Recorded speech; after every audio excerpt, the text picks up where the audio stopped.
So we're back again, and this is Zwift number 63, stage 4 Cityscapes around the London 8, 20.8 kilometres and 260 metres of incline, which is going to be a complete ball ache for me.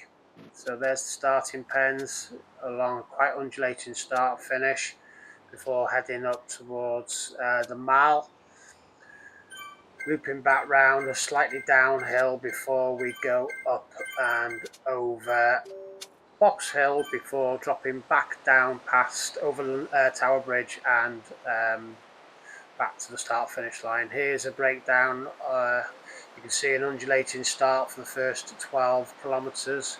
Part of that is the mile reverse before going up Box Hill for 3 kilometres. Average 4.3 kilometres. But that, as you can see from the mini map in the top right hand corner, that's where the vast majority of the incline is in the whole of the race. So we're off. We're in the 270 to 390 category. 52 people had wanted to enter or had put themselves down to enter, but you can see that only 46 went over the start finish line. It was a really pacey start. I never like this lead in and the kilometres that follow it, because I just find it quite tough. It's only slight undulation up and down, and it's just, I always find as though I'm a little bit off the pace, and that seems to be the case again. We're 1.3 kilometres into the ride. I'm averaging 258 watts, which is high for me.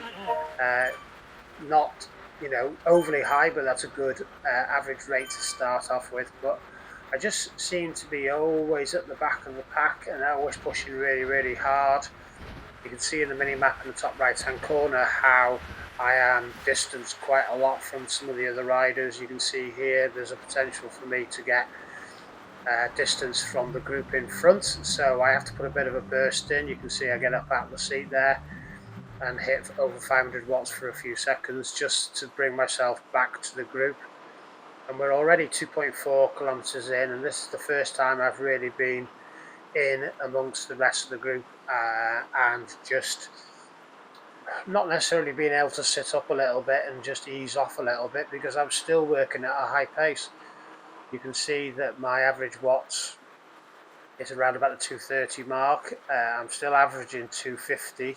So it's a really intense start, and I remember looking at the clock after 3 kilometres and thinking, wow, that's seems to have gone really quick, but we don't seem to have covered too much of a distance. But you can see now that rather than being right at the back, just slightly trying to catch hold of the rest of the riders, I'm in and amongst the group, and I think there was about 32, 34 of us. There's a right hand turn here as we head uphill, only about 3-4%, but just wanting to make sure that I didn't get distance and lose this front group. You'll see that by the time we get up to the top, the group is quite stretched, so it's important to stay in touch with the front leaders as we come into Trafalgar Square and out towards Buckingham Palace. So yeah, there we are, we're quite stretched. There's I can't really tell how many riders there are, but I start to ease off as we drop down the hill, and I'm just conscious that I could get distance here, and you can see that we're really stretched out. There's a few riders who've dropped back to about 3-4 seconds behind, so just not wanting to be with them, and hopefully just being able to tag on to the rest of this group as we go through Parliament Square and up around the parks towards Buckingham Palace.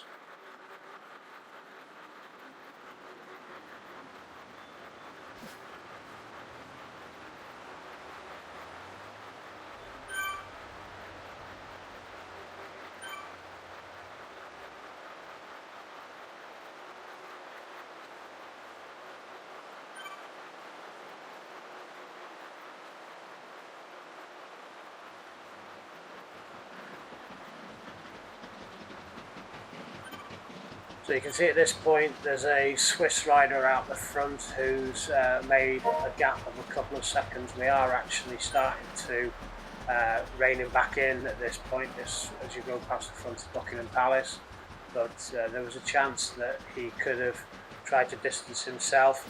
We're still on a relatively flat part of the track now, and rather than when we were by the side of the embankment, those undulations were relatively flat with only like a 1% incline or descent as we ride around this course now, and that's what happens for about the next 5-6 kilometers, I believe.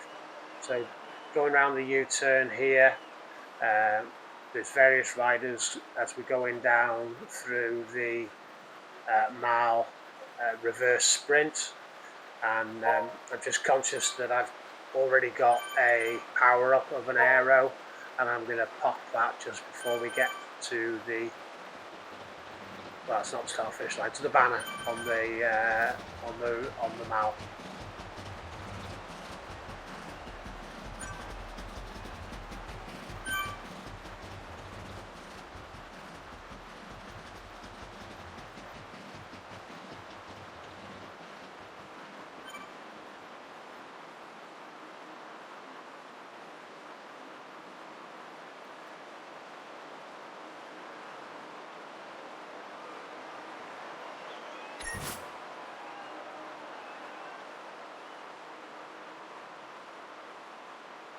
So, like I said, I popped my aero and used it before that banner, and I got a feather at this point, so that would be quite handy when we go up Box Hill, because I'm anticipating a massive struggle as we go up Box Hill, but hoping that I can stay with the rest of these riders in the meantime. Like I said, I'm in the category that goes up to Zwift racing score of 390. I'm in the mid 340s at the moment. I find it very hard every time I go in a race where the upper levels of the category are as high as 390. I can manage and cope with the races that have a maximum level of 350, but 390 is just a step too far, really. So it's just something that I wanted to compete in this one. I know they're popular rides. There was 50 odd riders entering this race, so it was nice to get in and amongst the rest of the riders. I could have chosen a far easier ride. I'll be looking to do the crit racing course in a couple of days, which is I think in Glasgow, part of the castle loop crit course, so that will be potentially Friday that we'll go off and do that one. So rider out in front again, it's quite easy to push out ahead and get a bit of a lead. I was conscious the rider out in front is Matthias Haminga, and I'm just conscious that he might be trying to make a push for it. There was a point where I thought, should I try and bridge and try and ride with him, because I thought that maybe I could open up a little bit of a gap to give myself a little bit of leeway when climbing, because like I said, 92 kilogram rider going up the hill, not a rider in the top of the category, so I'm expecting from previous experiences to get dropped as we go up Box Hill. It wasn't a race, this one, that I thought I was going to do well in, for the reasons I've just stated, really. So you can see that El Bull now has pushed out ahead as well, and we're all stretching out now in an attempt to make sure that we can stay with the rest of the riders. Or potentially some of these riders are just thinking about jockeying for good positions because the start of the climb is about a kilometre away. I was aware here that there were 28 riders left, so what I stated here was that I was hoping for 28th position in the race, which meant that I'd be last out of this front group. You can see that the riders behind me are 40 seconds, which I thought would be a good enough gap to get to the finish line, and that's why I was hoping for 28th. Somebody by the name of Joe Precious, he said he was hoping to get first, which I thought was very ambitious, but then he explained himself he felt he was more likely to win the lottery than get first. So just up around the roundabout here, you can go see on the mini map in the centre, the start of the climb. So this is the start of the pain from my point of view. Just stating that I'll try and film the winners, which I was able to do, and wasn't able to focus too much on myself. So you'll just see from time to time myself panning through the riders and just giving an update on the rest of the riders. So between myself and Thomas Savage, who's riding behind me, there was a gap of 52 seconds at the start of the hill. You can already see that I have been distanced slightly, and the front riders are going off into the distance.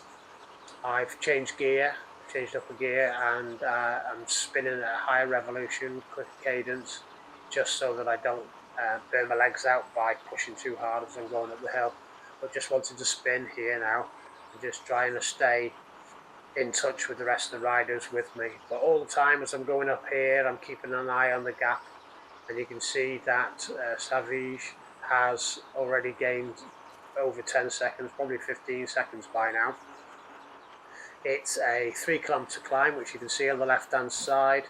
It started at 7 kilometres, so we're a kilometre. Sorry, it started at 12 kilometres, so we're a kilometre into the ride now, but we're just going up and up and up and up. So my experience now is telling me that these rides that last any distance, these inclines and climbs that last any sort of distance or time, I just can't manage. If they're short and punchy, like I succeeded in doing really, really well a couple of weeks ago, racing around the Glasgow circuit, I can manage that. And the crit course in Watopia also, I can manage the Bell lap. I can manage that quite well because it's just got a short little punchy incline.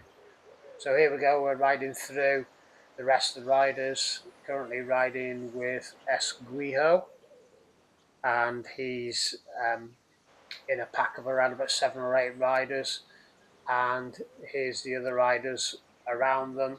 I'm actually panning back now through the gap, so I've probably missed first place at this point, but you can see that they're getting quite close to the top now, and well into the distance as I continue to climb upwards. I think here we go, here's me. I've gone round one U-turn, got another one to come. And there's Savage now, he's just bombed past me. So there's that 50-second gap gone. So you can see how, I'll say it, how poor I am at climbing compared to some of these other riders. It wasn't even something where I could just catch on their tail and increase my power to stay with them. They just went straight past me and I wasn't able to do anything about it. Xavier No Junk Miles is the next one who's coming up behind me. And then also I've got Cameron McIntyre, who's I've ridden against before, and I've had some comments from him in previous races.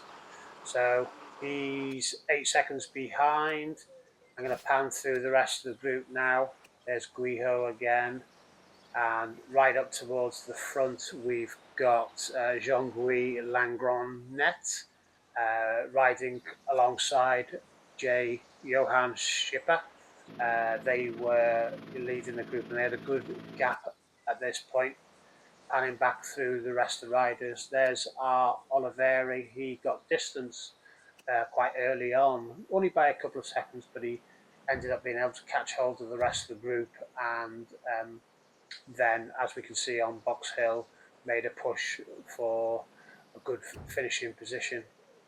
So yeah, just riding back through the rest of the group, some of the riders quite close to me, like Derek Ritchie, but yeah, they're 7 seconds ahead of me, and I'm just powering along. So now I'm watching Tommaso Fante, who you can see is 43 seconds behind, so I'm just conscious of him there. And eventually I can see the top of Box Hill. We've got 6.4 kilometres to go. There's a large section, as you can see on the cross section, that is going to be downhill, so I can hopefully ease off, take my feet off the pedals and just cruise down towards the finish line, but always keeping an eye on where Tommaso Fante is. So I think as I get to the top of the hill, which is just before the right-hand turn, I start panning through the rest of the group.